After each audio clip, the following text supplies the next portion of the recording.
The nurse didn't ask whether I knew Tommy Vargas. She asked why my number was the only one listed under call him first. At 8:17 on a rainy Thursday night, I was still at my desk on the 7th floor of our architecture firm's Boston office, staring at restoration schedules I had already reviewed twice. My name is Roger Schaefer. I was 26, a project coordinator, and apparently the kind of person who believed changing one more spreadsheet could somehow rescue a difficult week. Most of the office had emptied before 7. Outside the windows, rain blurred the lights along Atlantic Avenue into streaks of white and red. I was reaching for my jacket when my phone vibrated across the desk. The caller ID showed Massachusetts General Hospital. I almost ignored it. Then I answered. "Is this Roger Schaefer?" a woman asked. "Yes. My name is Susanna. I'm calling from Massachusetts General Hospital regarding Tommy Vargas." Everything in me went still. Tommy was our senior architectural photographer, 29 years old, blonde, annoyingly calm under pressure, and usually the healthiest person in any room. We had worked together for nearly 2 years. "What happened?" I asked. The nurse explained that Tommy had become ill while photographing a historic theater renovation and had been brought to the emergency department for evaluation. He was awake. He was stable. Those 2 words let me breathe again. The doctors wanted to keep him overnight for observation and additional tests, but there was no immediate indication that his condition was life-threatening. Then came the part that made no sense. Tommy needed a few personal items from his apartment, and he had authorized the hospital to contact me. Me? I actually looked around the empty office, as though another Roger might be standing behind me. "Are you sure?" There was a brief pause. "You're Roger Schaefer with Hartwell Restoration Group?" "Yes." "Then yes, sir." I leaned against my desk. Tommy had an older brother. I knew that much. Spencer lived in Chicago, and Tommy had friends in Boston. We were close at work, but close was a slippery word. We shared deadlines, coffee runs, inside jokes, and more late evenings than I could count. He knew I hated raisins and anything pretending to be dessert. I knew he reorganized his camera equipment whenever he was worried. But I had never been inside his apartment. I had never met his family. I wasn't even sure what Tommy called our relationship when I wasn't around. Coworkers? Friends? Something somewhere between the two. "There has to be somebody else on his contact list," I said. "His brother, maybe?" "His brother is listed in his records," Susanna replied carefully. "But Mr. Vargas specifically designated you as his local emergency contact." That caught me harder than the hospital call itself. "When?" I asked. I could hear computer keys clicking on her end. "According to the record, approximately 8 months ago." 8 months. I searched my memory for anything unusual from that time and found nothing. No serious conversation. No request. Tommy had never even mentioned an emergency contact form. Susanna explained that Tommy had given permission for me to retrieve an overnight bag, phone charger, medication pouch, and insurance folder from his apartment. She provided the address and told me the building concierge had been notified. I wrote everything down, although my handwriting looked unfamiliar by the time I finished. Before hanging up, I asked the question I could no longer keep to myself. "Did Tommy tell you why he wanted you to call me?" The nurse paused. "No. He only said you would come." I stared at the rain running down the office windows. Somehow, that answer unsettled me more than anything else. 20 minutes later, I was standing beneath the awning of an apartment building in Beacon Hill, holding an address I had never seen before and wondering why a man I thought I knew had trusted me with a place in his life I hadn't known existed. The concierge had already been expecting me when I stepped into the lobby, rain still clinging to the shoulders of my jacket. He checked my identification, confirmed Tommy's authorization through the building's resident system, and handed me a temporary elevator key. Tommy lived on the 4th floor in a narrow brick building that looked exactly like the kind of place he would choose: quiet, understated, and carefully maintained. When I unlocked apartment 4C, I expected to feel like an intruder. Instead, the first thing I noticed was a ceramic coffee mug from a restoration project we had completed in Vermont the previous winter. Our company had given everyone one after the project wrapped. Mine was somewhere in a kitchen cabinet. Tommy sat neatly on an open shelf beside his coffee maker. His apartment was organized without looking sterile. Photography books filled one wall. Framed black and white photographs of old train stations, theaters, bridges, and city streets covered another. There were no family portraits on display, No obvious clues about his private life, and nothing that explained why he had trusted me enough to make me his emergency contact. I found the overnight bag in the bedroom closet exactly where the nurse said Tommy had told me it would be. His charger was beside the bed, his medication pouch was in the bathroom cabinet, and the insurance folder was inside the top drawer of his desk. Everything should have taken 5 minutes. Then I noticed a framed photograph near the bookshelf. It showed the Boston skyline at sunset from the roof of an old commercial building we had surveyed during my first month working with Tommy. I remembered that evening because I had spent 20 minutes complaining about a client who changed the scope 3 times in one day. Tommy had barely spoken. Apparently, he had been taking pictures. Beside the frame was a faded restaurant receipt held beneath a small brass paperweight. I recognized the restaurant immediately. It was where our team had celebrated my 26th birthday 4 months earlier. I told myself there were reasonable explanations for both things. Tommy was a photographer. He kept visual memories. A receipt could have been forgotten. Turning coincidences into evidence was exactly how people convinced themselves of things that were not true. I zipped the overnight bag and reached for the black camera bag beside Tommy's desk. That was when I saw the envelope tucked into its outer compartment. 3 handwritten characters appeared across the front. EC, beneath them was one word, Prince. My initials. I stood there longer than I should have. The flap was closed but not sealed. I could have opened it without anyone knowing. Instead, I pushed it back into the compartment. Whatever was inside belonged to Tommy, and a hospital visit did not erase his right to privacy. Still, as I left the apartment, one thought followed me into the elevator. Tommy had kept something connected to me inside the bag he carried to nearly every important assignment. By the time I reached Massachusetts General Hospital, visiting hours were nearing their end. A nurse directed me to Tommy's room after confirming my name. He was sitting upright in bed wearing a hospital gown beneath a blanket, looking tired but unmistakably like himself. His blonde short crop hair was slightly disordered, which might have been the strangest thing I had seen all evening. "You actually came," he said. "Apparently you were confident I would." A faint smile appeared. "I was hoping." I set the overnight bag beside the chair, then placed his camera bag on the table. His expression changed immediately. His eyes moved from the bag to me. "You brought that. It was beside your desk. I figured you might want it." He hesitated. "Did you look inside?" I knew exactly what he meant. I saw an envelope with my initials. I did not open it. Tommy exhaled slowly, and the relief on his face was impossible to miss. That reaction told me the envelope mattered, but I refused to press him while he was sitting in a hospital bed. I handed him his charger instead and asked what the doctors had said. He explained that they wanted to run additional tests in the morning before deciding when he could go home. We talked for another 20 minutes about ordinary things until a nurse reminded me that visiting hours were ending. I picked up my jacket. "Get some rest. I will check on you tomorrow." Tommy looked down at his hands, then back at me. "Roger." "Yeah." His expression had lost its usual easy confidence. "Why did you come so quickly?" I almost laughed because the answer seemed obvious, but something in the way he asked stopped me.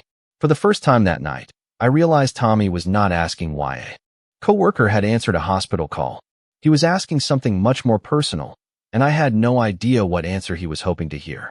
I stood beside Tommy's hospital bed with my jacket over one arm, trying to understand why such a simple question suddenly felt difficult. "Because you needed somebody," I finally said.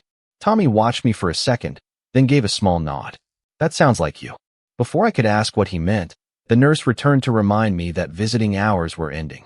I told Tommy I would come back in the morning, and he thanked me with a quiet sincerity that stayed with me all the way home. I slept badly. Every time I closed my eyes, I saw that envelope marked with my initials. But what bothered me more was the question Tommy had asked. By 7 the next morning, I had already emailed my supervisor to say I would be working remotely for the first half of the day. I stopped at a coffee shop near the hospital and automatically ordered 2 drinks. Only after the barista handed them to me did I realize I had ordered Tommy's exactly the way he liked it. Medium drip coffee, a little half and half, no sugar. That should not have surprised me. We had spent nearly 2 years working together. Still, I began noticing how many details about Tommy had become automatic. When I reached his room, he was awake and wearing the dark gray t-shirt I had packed from his apartment. "You brought coffee?" he asked. "I am starting to think you made me your emergency contact for the benefits." He laughed, and some of the tension from the previous night disappeared. The doctors had completed another round of tests and remained optimistic. Tommy explained that dehydration, too little food, and several exhausting workdays had apparently caught up with him at the job site, causing the episode that sent him to the emergency department. Nothing suggested a dangerous underlying condition, but they wanted to review the final results before discharging him later that day. As we talked, memories I had never considered important began resurfacing. During our Vermont project, my rental car had refused to start on a freezing morning. Tommy had driven nearly 40 minutes out of his way to pick me up before sunrise. Months later, when a client meeting ran through lunch, he had appeared at my desk with a turkey sandwich because he somehow knew I had skipped eating. On my birthday, he had remembered the name of a restaurant I mentioned once and suggested it to the team. I had filed every gesture under friendship. Maybe that was exactly what they were. Then I remembered something else. About 8 months earlier, around the same time Tommy had apparently added me as his emergency contact, several coworkers had been discussing dating during lunch. Someone asked whether I would ever date somebody from the office. I had laughed and said, "Never. Mixing work and dating sounds like a disaster." Tommy had been sitting across from me. I remembered his smile disappearing for just a moment before he changed the subject. The memory landed differently now. Before I could examine it further, someone knocked lightly on the open door. A tall man in his mid-30s stepped inside, carrying a small travel bag. He had sandy brown hair and enough resemblance to Tommy around the eyes that I knew who he was before Tommy introduced us. "Roger, this is my brother, Spencer." "Spencer, Roger Schaefer." Spencer stopped. His attention sharpened immediately. "Roger Schaefer," he repeated. "That is me." He looked at Tommy, then back at me with an expression I could not read. "So you are Roger." Tommy's face tightened. "Spencer." There was a warning in his voice. Spencer seemed to understand it, because he changed the subject and asked about the test results. For the next several minutes, I listened while the brothers talked, but the strange greeting sat in the room like an unanswered question. Eventually, Tommy was taken down the hall for one final test, leaving Spencer and me alone. He poured himself water from the pitcher, clearly avoiding my eyes. "Can I ask you something?" I said. Spencer gave a cautious smile. "I have a feeling you are going to. Why did you react like that when Tommy introduced me?" Spencer became very still. "You should probably ask him." I tried asking him about the emergency contact. He avoided that too. Spencer looked toward the doorway Tommy had disappeared through. I could see him deciding how much he was allowed to say. Finally, he lowered his voice. "I am not going to tell you something my brother should tell you himself." "Fair enough." I started to let it go, but Spencer was not finished. "But I can tell you this. For almost 2 years, every time Tommy and I talk about his life in Boston, somehow your name comes up." My stomach tightened. "Why?"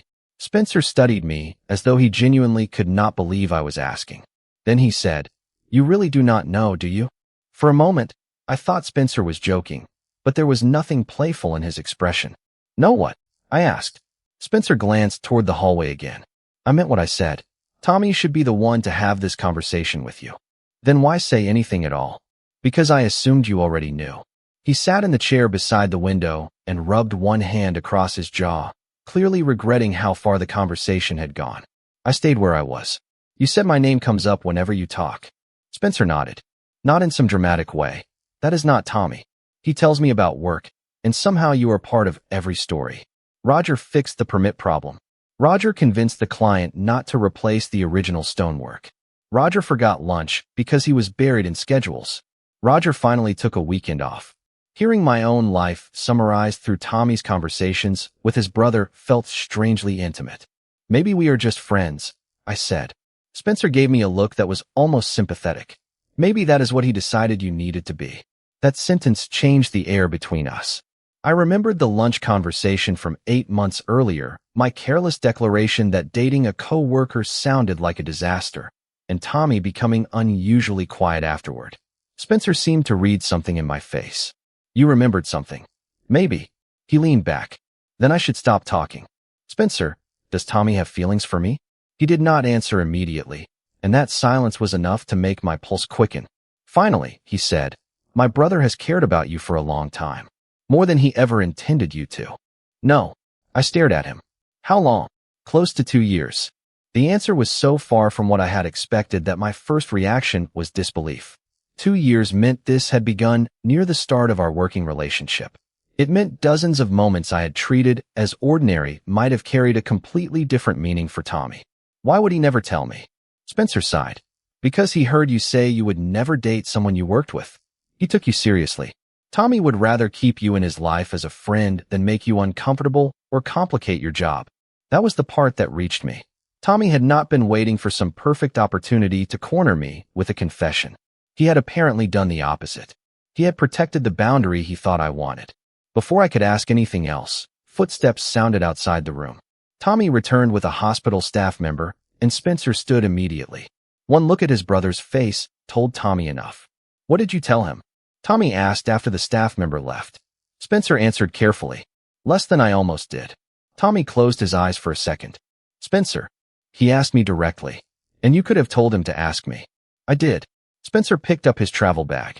I'm going downstairs to get breakfast. You two need 5 minutes without me.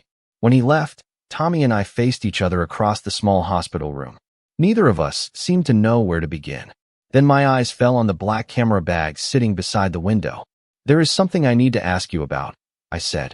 Tommy followed my gaze and understood immediately. The envelope. Yes. His shoulders lowered slightly. Roger, you do not have to deal with any of this right now. Neither do you.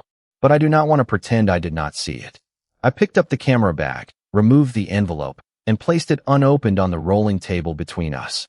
I could have opened this at your apartment. I did not because it was not mine to open. Tommy looked at the handwritten initials on the front. You still do not have to see what is inside.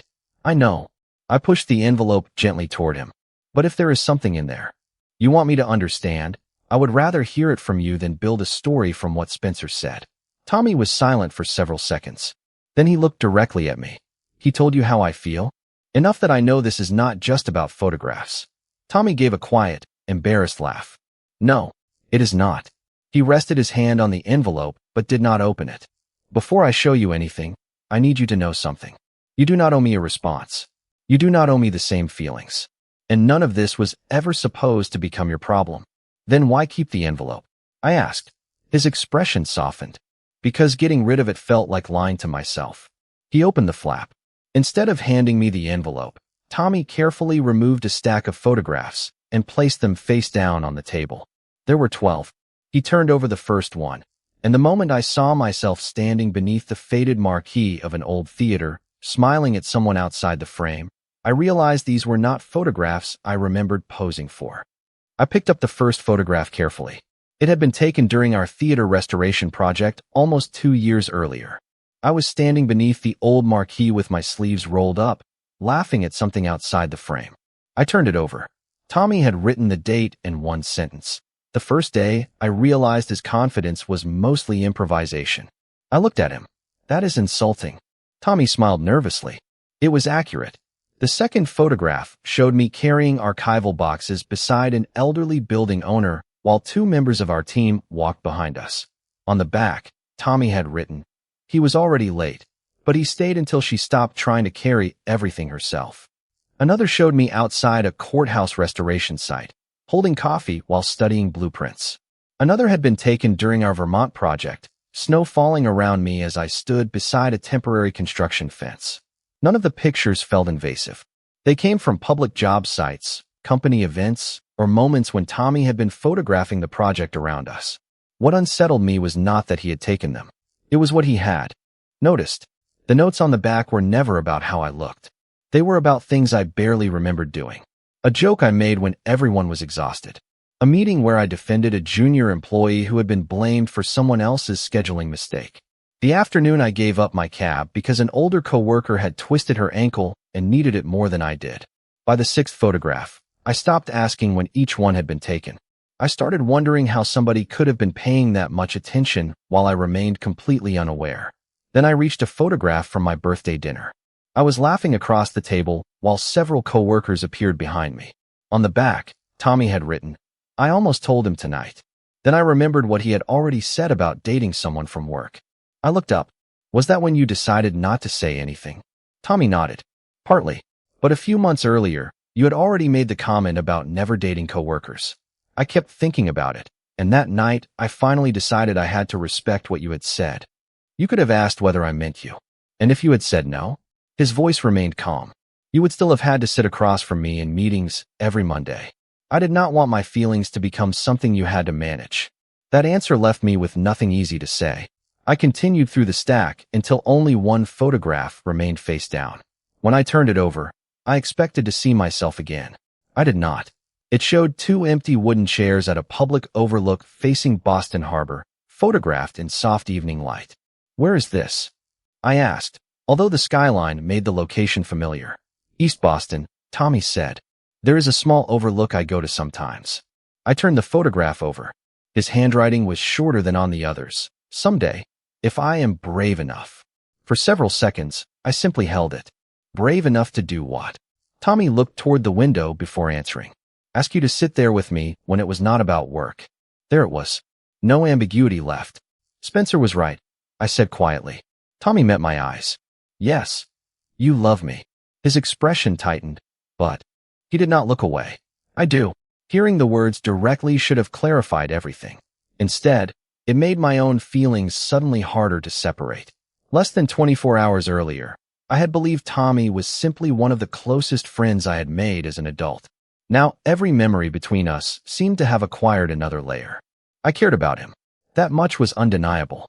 But caring about someone after receiving a frightening hospital call was not the same thing as being ready to call that feeling romantic love. Tommy seemed to understand before I spoke.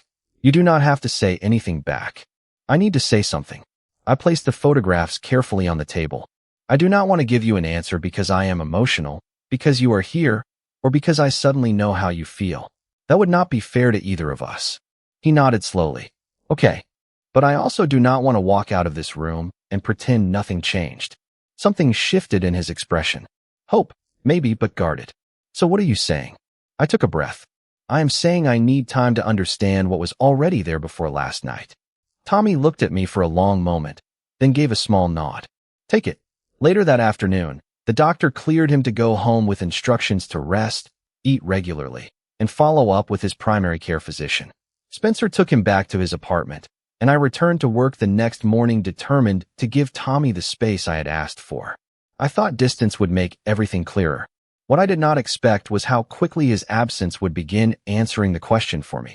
For the first few days after Tommy went home, I told myself the silence was useful. He needed rest, and I needed enough distance to separate concern from whatever else I might be feeling. I sent him one message the morning after his discharge asking how he was doing. He replied that he was following the doctor's instructions and promised he was eating breakfast. After that, neither of us pushed. At work, his empty desk became harder to ignore than I expected. On Monday morning, I walked into the coffee shop near our office and ordered 2 drinks before. Realizing Tommy would not be there to take the second one, I gave it to our receptionist and pretended the mistake meant nothing. On Tuesday, I saw an absurdly expensive brass door handle in a restoration catalog and instinctively reached for my phone because Tommy would have made a joke about it. I stopped before sending the message. By Wednesday, I was beginning to understand something uncomfortable. Tommy had occupied far more space in my ordinary life than I had ever consciously given him. I had spent years thinking romantic feelings were supposed to announce themselves clearly. The men I had dated before had usually entered my life through obvious attraction, formal dates, and the mutual understanding that we were evaluating each other. With Tommy, there had been no evaluation. He had simply become the person I trusted to tell me when an idea was terrible, the person I looked for after difficult client meetings, and the first person I wanted to share good news with. That realization did not automatically mean I was in love with him. I refused to turn familiarity into certainty just because I now knew what he felt. Then Friday afternoon, our director reassigned a historic library project Tommy and I had been scheduled to handle together. Another photographer would take his place while Tommy eased back into work the following week. I should have been relieved. Instead, my first thought was that I did not want someone else standing beside me on that assignment. That was the moment my careful logic began to fail. Tommy returned the following Monday. He looked rested, and his doctor had cleared him for a normal schedule with some temporary limits on long site days. Everyone welcomed him back. I waited until the others moved away before approaching his desk. How are you feeling? Good. Better. Actually better, or Tommy better? He smiled. Actually better. For a second, We sounded like ourselves again. Then a project manager called my name from across the office, and the moment ended. Over the next several days, Tommy remained friendly but different. He did not bring coffee when he stopped downstairs. He stopped dropping by my desk unless he had to work. Question. When assignments were discussed, he no longer volunteered for mine. Nothing he did was rude. In fact, that made it worse.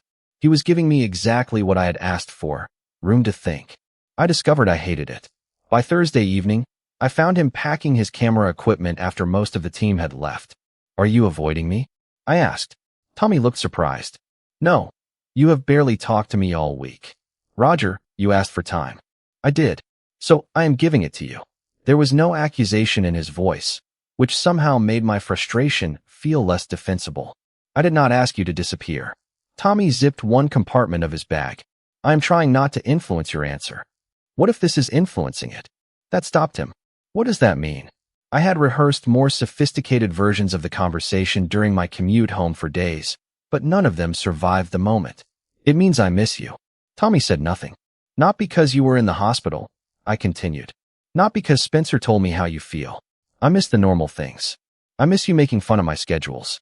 I miss sending you ridiculous building photos. I miss looking across a meeting and knowing exactly what you were thinking. His expression softened, but he remained careful. Roger, missing a friend does not necessarily mean you want something more. I know. I stepped closer to his desk, leaving comfortable space between us. That is why I am not giving you some dramatic answer in an empty office. A faint smile appeared. Good. But I want to find out what this is when neither of us is working. Tommy studied me. How? Saturday morning. 10 o'clock. Meet me at Maverick Square. His eyebrows lifted. Why? I picked up my coat. Because there is somewhere I want you to take me. He understood before I said anything else. The smile disappeared from his face, replaced by something quieter and far more vulnerable. The harbor? The harbor, I said. And for the first time since the hospital called, I was no longer trying to figure out what Tommy wanted from me. I was finally beginning to ask myself what I wanted from him. Saturday morning arrived cold and clear, the kind of Boston day when the sky looked almost polished after a week of rain. Tommy was waiting outside Maverick Station when I arrived a few minutes before 10, wearing a navy jacket over a gray sweater and holding 2 coffees. I looked at the cups and laughed. I thought we were supposed to be changing the routine. We can start after caffeine.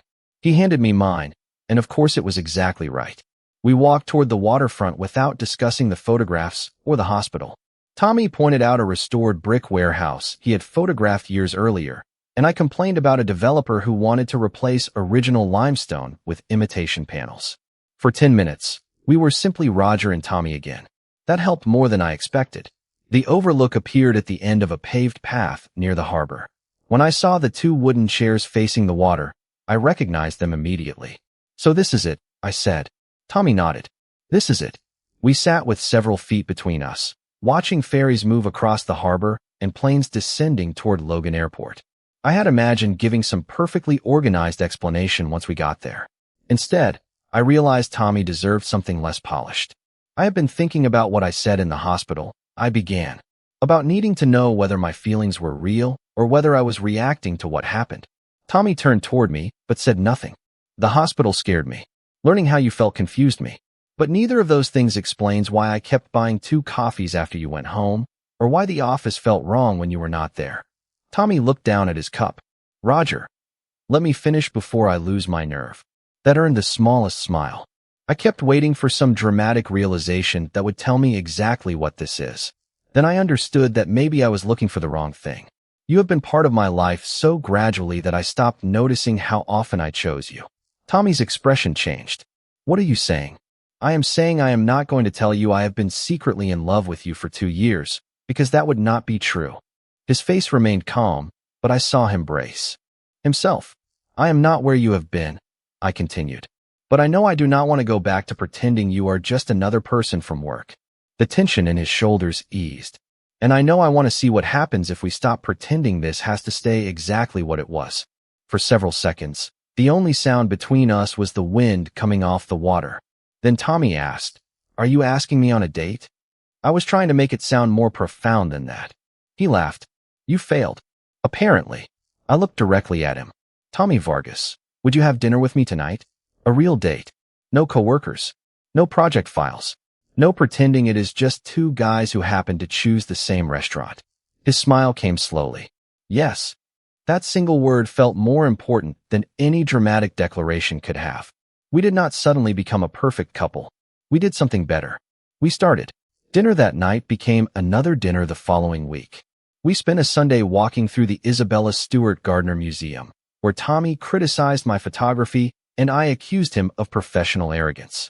At work, we agreed to keep our personal relationships separate from project decisions and informed our supervisor once we knew we wanted to continue dating. The company had no policy prohibiting relationships between employees who did not supervise each other, but our director appreciated the transparency and arranged assignments carefully when conflicts might arise. Weeks became months. I learned Tommy was terrible at choosing movies and surprisingly good at cooking. He learned that I reorganized my apartment whenever I was anxious and that I could not assemble furniture without ignoring the instructions first. What surprised me most was how little our connection needed to change.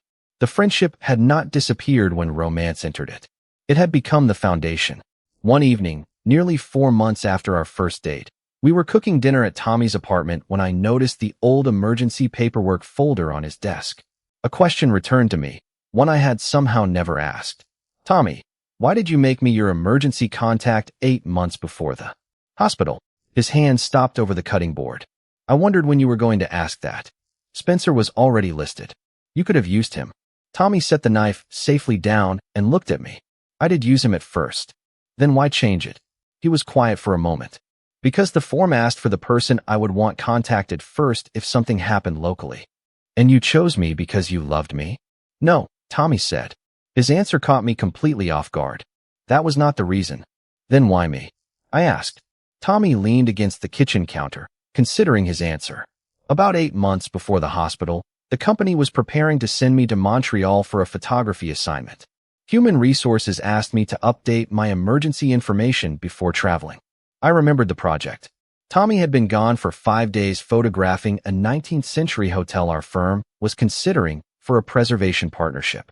Spencer had always been my primary contact, he continued, but he lives in Chicago.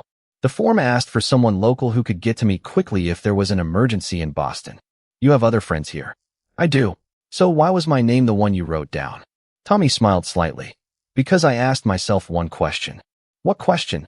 If something went wrong tonight, who would actually show up? I did not answer. And before you turn that into something romantic, he added. That was not how I meant it. I already had feelings for you, but that was not why I chose you. I chose you because I trusted you. Somehow that meant more. Tommy told me he had originally written Spencer's name, then realized his brother would need hours just to reach Boston. He thought about several local friends, but when he imagined needing somebody to handle something difficult without panicking, my name came first. You had already driven across town one night when a late assignment left me stranded without a ride home, he said. You stayed late when I lost an entire set of edited files and thought I would miss the client deadline. You once spent half a Saturday helping me move equipment into storage because the delivery company canceled. I laughed softly. You never told me any of that mattered. I did not think I needed to. That was when the hospital call finally made sense. It had felt like the beginning of something, but it was not. The call had simply exposed a connection that had existed long before either of us was willing to name it. Tommy had trusted me before he believed I could ever love him back. I crossed the kitchen and stood beside him. For the record, you were right. About what? I showed up. His smile warmed. You did. Over the next few months, life settled into something unexpectedly ordinary, and I came to appreciate that ordinariness. We still had deadlines. We still disagreed about projects. We still had evenings when one of us was tired and conversation consisted mostly of deciding what to order for dinner. Nothing about being together erased the rest of our lives. Then, almost 8 months after our first date, Tommy asked me to meet him at a quiet restaurant in the South End after work. I knew something was different the moment I arrived. He was already seated, but instead of his usual easy greeting, he had both hands around a glass of water. You look like you are about to tell me our firm is replacing every historic window in Boston with vinyl, I said. Worse. That is impossible. He smiled, but only briefly. I got an offer. I sat across from him. What kind of offer? The International Architectural Review wants me for a year-long photography assignment. I knew the publication. Anyone in Tommy's field would. That is huge. It is. Where? Europe. Mostly London, Paris, Copenhagen, Prague, and several smaller cities. Historic preservation projects, adaptive reuse, major restorations. I should have felt nothing but excitement for him. Instead, I heard the phrase year-long. When would you leave? 6 weeks. My stomach dropped. We had been together long enough that Tommy was no longer an experiment or a question. He was part of the structure of my life. What did you tell them? Tommy held my gaze. I accepted. For a moment, I could only stare at him. You already accepted? Yes. Before talking to me? Yes. I leaned back, trying not to. Let surprise become anger before I understood his reasoning. Why? Tommy's expression was steady but serious. Because there is something I learned from loving you before you knew about it, and I refuse to make the same mistake now that we are together. What mistake? I asked. Tommy looked down for a moment before answering. For almost 2 years, I let my feelings for you influence choices I never talked about. Sometimes I was happier taking an assignment because I knew you would be there, and I stayed silent because I thought that was the boundary you needed.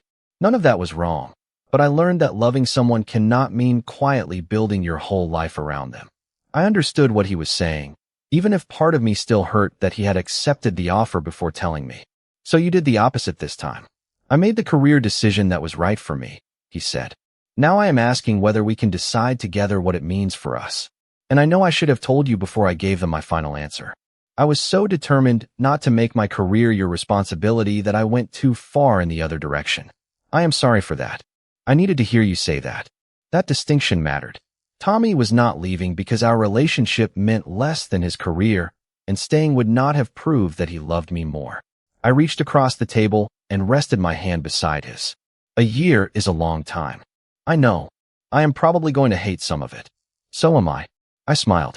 Then we should at least hate it honestly. 6 weeks later, I watched him leave Boston with 2 camera cases, 1 suitcase, and an itinerary that made me tired just reading it. We did not promise that distance would be easy. We promised to tell the truth when it was not. Some weeks we talked every night.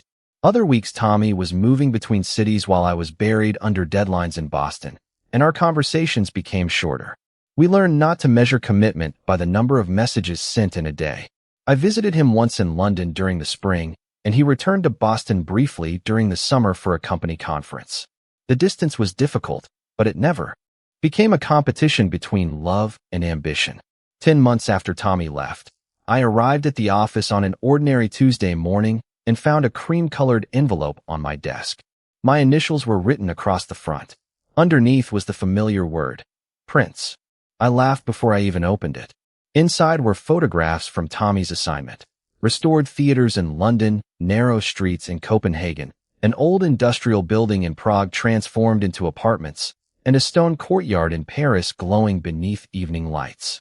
I reached the final photograph and stopped. It was not Europe. It was Boston Harbor.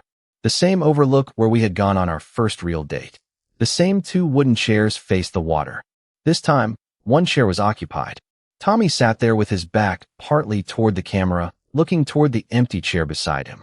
Knowing Tommy, he had probably set up his tripod and taken the photograph himself. I turned the photograph over. I finally became brave enough. The second chair is still yours. For several seconds, I stared at the familiar Boston skyline, trying to understand when Tommy could possibly have been back in the city. Then someone behind me said, "You always take too long with the last photograph." I turned around. Tommy was standing near the office entrance, blonde hair slightly longer than when he had left, a camera bag over one shoulder, and a smile I had missed more than I could explain. "You are 2 months early," I said. The assignment finished ahead of schedule. They offered me a senior staff photographer position afterward. My happiness paused just long enough for him to add, Boston-based. Some travel, but Boston is home. I crossed the room and stopped in front of him, barely aware that 2 coworkers nearby were pretending not to watch. 10 months earlier, I might have worried that his decision somehow revolved around me. Now I knew better. "Is that what you want?" I asked. Tommy nodded. "It is." Only then did I smile. "Good." He looked at the photograph in my hand. I meant what I wrote. "I know. There was one sentence I had deliberately refused to give him in that hospital room because I had wanted it to be true when I finally said it. Now there was no fear, no emergency, and no confusion behind it. I love you too, Tommy. His expression softened into the quiet smile I had learned to recognize as the one he never gave anyone else. Several months later, we returned to the harbor on a cool Sunday afternoon and found those same 2 chairs empty. We sat down with coffee, argued about whether a nearby renovated warehouse had ruined its original character, and eventually started discussing apartments because my lease was ending in the spring. Nothing about the moment looked extraordinary. Maybe that was why it felt so complete. For years, Tommy had imagined one empty chair beside him. Now neither of us had to wonder who belonged there. Sometimes the deepest changes in our lives do not begin with certainty. They begin when something familiar is suddenly seen from another angle, and we give ourselves enough time to understand what it means. There are moments when caring for someone also means allowing them to remain fully themselves, with ambitions, choices, and paths that do not always move neatly beside our own. Perhaps love becomes stronger not when 2 people give up everything to stay together, but when they keep choosing honesty while continuing to grow. And sometimes the person who matters most has been quietly present in ordinary days long before either person finds the courage to name what is happening. A shared coffee, a remembered detail, an empty chair saved without expectation can carry more meaning than the grandest declaration. What stayed with you most about Roger and Tommy's choices? And if you discovered that someone close to you had quietly loved you for years, how would you decide whether the feelings between you could become something more?